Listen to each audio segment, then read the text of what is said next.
Bismillahirrahmanirrahim. Assalamualaikum warahmatullahi wabarakatuh. Baik, saya akan memaparkan materi semiotika teori Ferdinand de Saussure.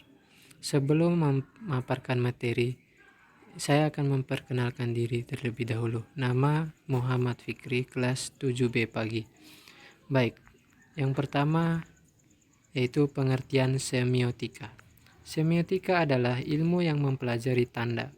Selain itu, semiotika juga dapat dimaknai sebagai kajian ilmu mengenai tanda yang ada dalam kehidupan manusia, serta makna di balik tanda tersebut. Semiotika Ferdinand de Saussure. Semiotika menurut Saussure adalah kajian mengenai tanda dalam kehidupan sosial, mencakup apa saja tanda tersebut dan hukum apa yang mengatur terbentuknya tanda tersebut. Saussure yang menggunakan istilah semiologi dalam kajian semiotikanya mengusung pendekatan bahasa atau linguistik dalam studinya, tak jauh karena ia memiliki latar belakang linguistik. Semiologi menurut Saussure adalah kajian mengenai tanda dalam kehidupan sosial manusia, mencakup apa saja tanda tersebut dan hukum apa yang mengatur terbentuknya tanda. Hal ini menunjukkan bahwa tanda dan makna terbentuk dalam kehidupan sosial dan terpengaruhi oleh sistem yang berlaku di dalamnya. Konsep dari teori semiotika Ferdinand de Saussure. Yang pertama ada signifian dan signified, yaitu tanda dan penanda. Konsep pertama adalah signifian dan signified yang menurut Saussure merupakan komponen pembentuk tanda yang bisa dipisahkan perannya satu sama lain. Signifian atau disebut juga signifier merupakan hal-hal yang tertangkap oleh pikiran kita, seperti citra bunyi, gambaran visual, dan lain sebagainya. Sedangkan signifier atau yang disebut juga merupakan makna atau kesan yang ada dalam pikiran kita terhadap apa yang tertangkap. Contohnya dalam gambar visual kita dicontohkan dengan gambar bendera Indonesia, dan dalam signified atau disebut signified makna tersebut adalah nasionalisme. Yang kedua, langue dan parole. Konsep kedua adalah aspek dalam bahasa yang dibagi oleh Saussure menjadi dua, yaitu langue dan parole.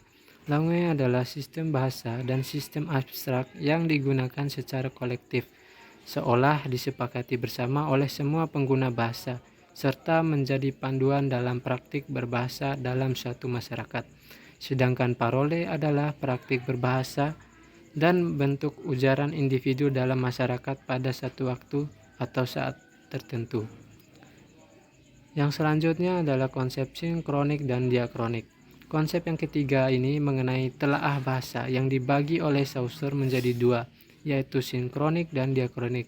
Sinkronik merupakan telaah bahasa yang mana mempelajari bahasa dalam satu kurun waktu tertentu, sedangkan diakronik mempelajari bahasa secara terus-menerus atau sepanjang masa selama bahasa tersebut masih digunakan.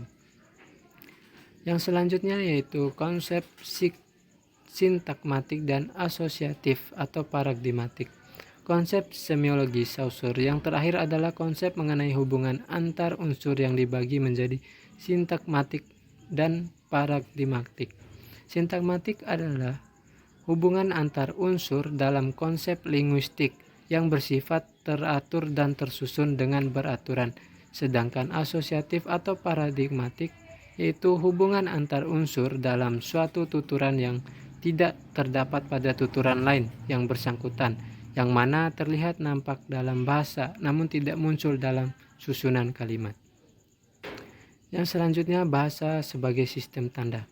Dengan latar belakang kajian linguistik dan bahasa, Saussure menempatkan bahasa sebagai dasar dari sistem tanda dalam teori semiologi yang dibuatnya.